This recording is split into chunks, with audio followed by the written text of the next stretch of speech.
Welcome to the PCFL Show.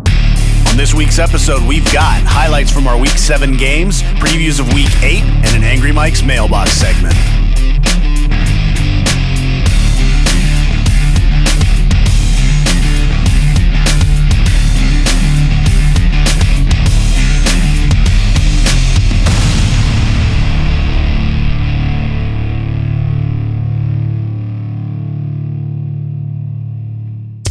The PCFL Show is brought to you in part by MD Concepts. For all your design needs, call 916-747-9255. Also by HostedSports.com, the only one-stop place for all sports on the web. Be sure to like the PCFL Facebook page and PCFL Show links and share those links so we can get more friends, family, and fans involved with their local teams. Also check out thepcfl.com for more information. Welcome to the PCFL Show Week 7. We are officially halfway to the championship. Let's get this week started with a question from Angry Mike's mailbox. This week's question comes from Will Gutman of the Solano Chiefs, and his question is, what does the PCFL look for in new teams and why weren't more added this year? Well, I'll answer the why before the what. Everyone that's in the league now spoke with us early on and reached out to us individually by our September 30th deadline. They chose to be here, and we went to schedule early in October so our teams could start securing fields. As for what we look for, well, it's not just about good or bad teams, it's about good ownership. We want good people who will get along with one another because they handle themselves respectfully and appropriately in the meeting room, on public forums, and behind the scenes. Owners who will compete fairly and will handle their business, do what's expected of them, and also take an interest in helping the league as well. If you've got a question for our mailbox segment, email pcflmedia@gmail.com. Now let's get to the highlights. Ryan Kemp gets the start at quarterback as Ben Weaver graduated from Simpson University this past weekend. Congratulations. The Knights offense got started early with some hard running by Angelo Jeffrey.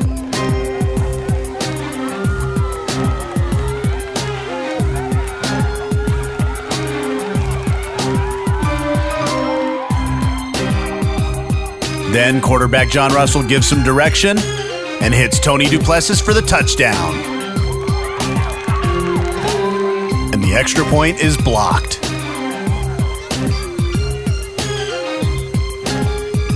And later in the quarter, off the play-action fake, Russell hits Tony Messenger for the touchdown. They go for two, and it's good. In the second quarter, this screenplay to Jerome Steele helps keep the drive alive.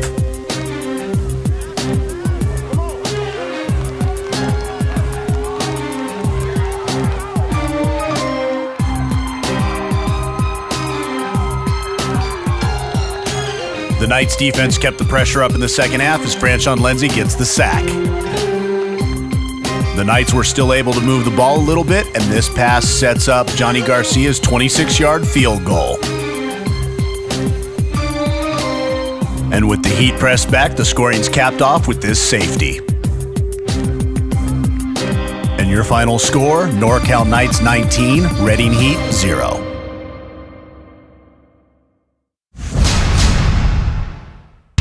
Midway through the first quarter, the Giants get on the board first when Marquez Shaw connects to B.J. Wimberly for the touchdown. The Giants were starting to move the ball again, but Steve Cato jumps the route, picks it off, and takes it back for the touchdown.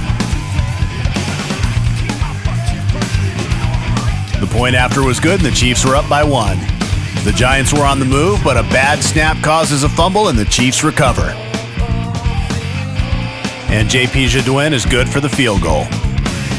The rest of the second quarter was a back-and-forth affair with interceptions and fumbles.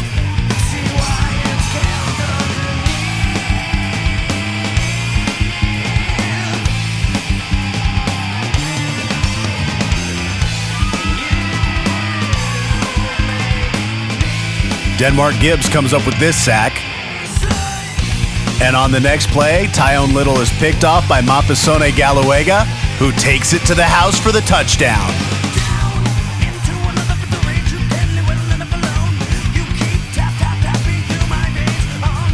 Deshaun Hosey Jr. runs in the two-point conversion, and it's 14-10 Giants at the half. A Giants sack forces a Chiefs punt. J.P. Jadouin punts the ball away. And the Chiefs down it on the 2. and Mike Dixon comes up with the safety. Later in the quarter, the Chiefs have the Giants backed up when Javon Cherry hits Hannibal Jones on a screen pass, and he takes it 97 yards for the touchdown. Midway through the fourth quarter, Tyone Little hits Matt Smith out in the flat, and he takes it in for the touchdown. And on the last play of the game, Tyone Little heaves it up, and it's caught, but the Giants swarm around and tackle him at the 8-yard line. And your final score, Giants 20, Chiefs 18.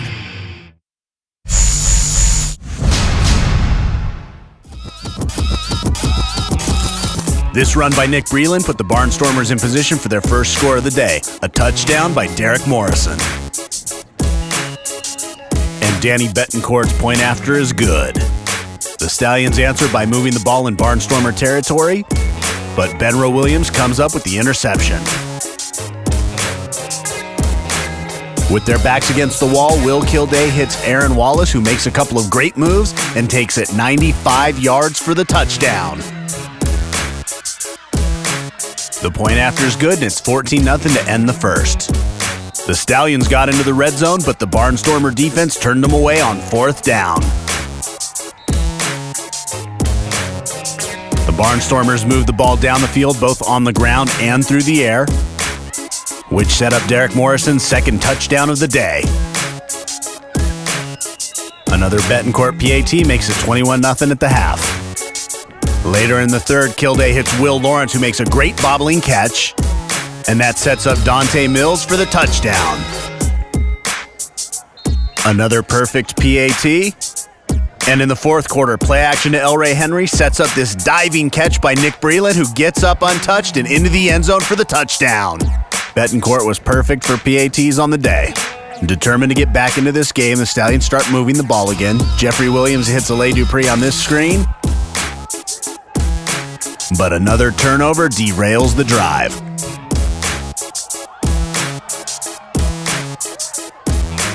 On the next series, they move the ball again, but this time Uday Shakur hits D. Williams for the touchdown.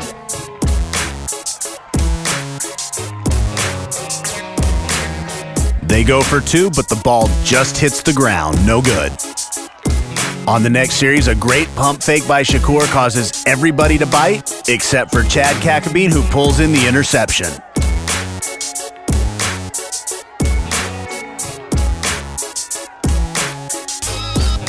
And the scoring is capped by another touchdown run by Dante Mills. Betancourt bangs another ball through for the point after, and your final score, Central Coast Barnstormers 42, South Bay Stallions 6. The PCFL Show is brought to you in part by Graves Video Production. Capture life's great moments. Go to gravesvideo.net.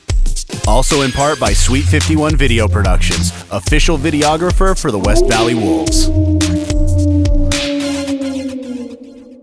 You are watching the PCFL Show with your host, Angry Mike.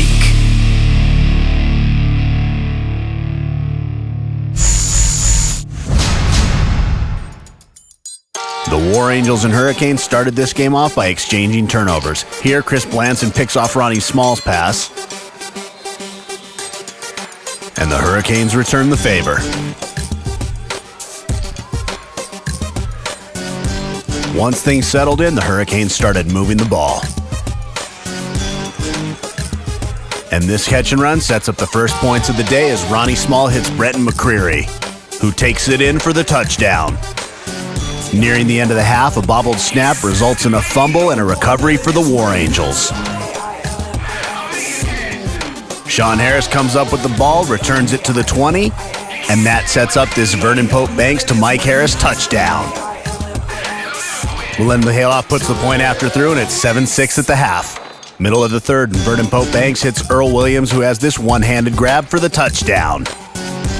Mihailoff's point after is good, and the War Angels extend their lead. On the ensuing possession, the Hurricanes were pinned deep, and Ronnie Small is picked by Jesse Hernandez, who takes it down to the 1. That sets up this Willie Evans touchdown. The War Angels were driving in the fourth, but this pass gets popped up in the air, and Burrell Gresham of the Hurricanes comes down with it.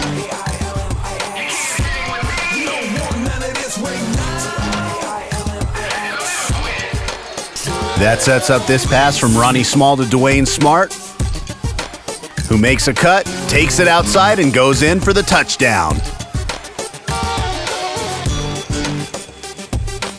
The Hurricanes go for two, and it's good. And with less than 2 minutes to play, the Hurricanes still had a chance. But Damaris Jones-Taylor of the War Angels picks it off.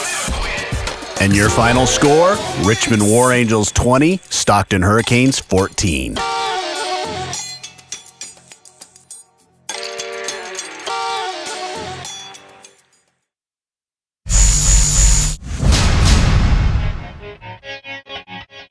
The Bears started out picking up big yardage through the air with this completion to Eric Brest.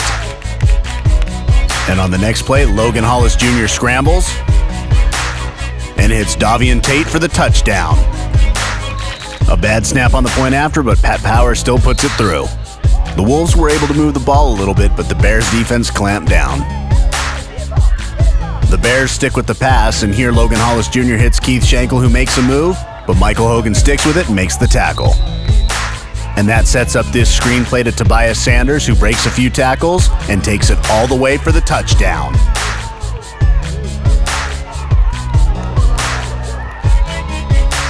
Having a little bit of success, the Wolves were trying to stick with their running game. But they fumble, and Rodney Ernest picks it up and takes it back for the touchdown.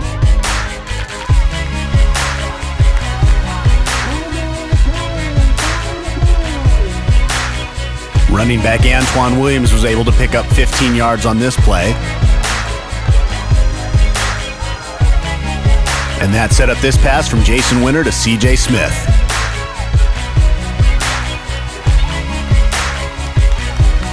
The Bears defense holds, and the offense answers back with a hook and ladder from Jared Dixon to Tobias Sanders.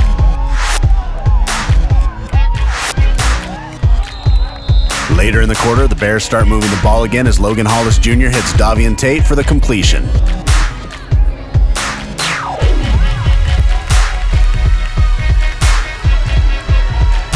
And a few plays later, Logan Hollis rolls out, and it's touchdown Bears. Your final score, Bears 33, Wolves nothing.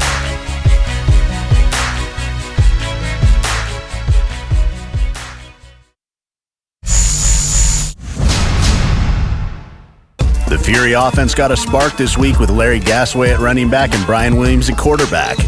Midway through the first quarter, ignoring the offsides, Larry Gasaway runs it in for the touchdown. Early in the second quarter, Nick Whitaker kicks a 30-yard field goal. The Outlaws were starting to move the ball, but R.J. Bradley picks it off and takes it back to the 5-yard line.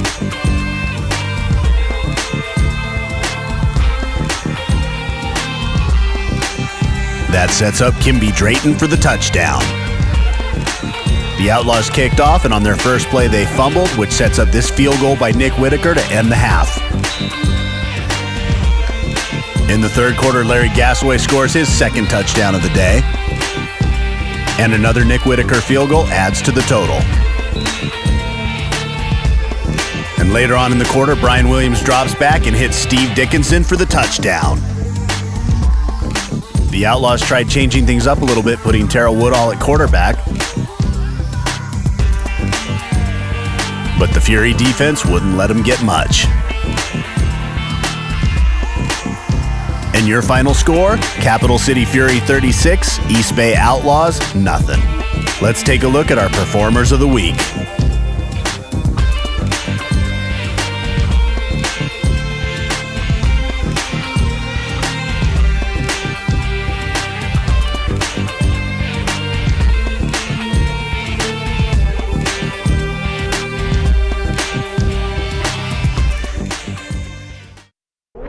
The ratings are in, and the PCFL Show is the smash hit of the spring.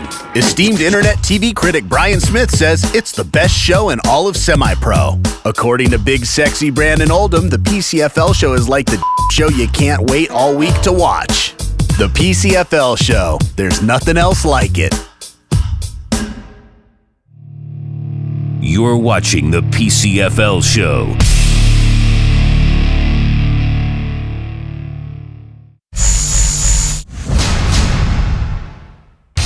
The Fury are coming off a convincing win. Quarterback Brian Williams gave the offense a spark, and the defense is getting healthy. The Knights have shown week in and week out that they can move the ball through the air as well as on the ground. I think how the defense performs is going to be the key to this game. The Fury take on the Knights this Saturday at Castlemont, 1 o'clock kickoff, sponsored by Shop Smart Insurance. Call for a free quote today. Ever since their loss to the Heat, the Bears' offense has been getting on track. Their running game is as good as ever, and their passing game is looking more like last year. And the defense, they're just the top ranked in the league. And speaking of defense, that's the one overlooked aspect of the Barnstormers. With everybody paying attention to the three-headed running attack, they forget about the opportunistic defense led by Chad Kakabine. The Bears take on the Barnstormers this Saturday at Gilroy High School, 1 o'clock kickoff, sponsored by State Farm Insurance. Contact Mike Myers at agentmikemyers.com.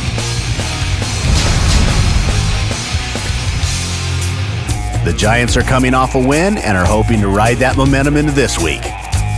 Their playoff hopes are still alive, but they'll probably have to win out to qualify.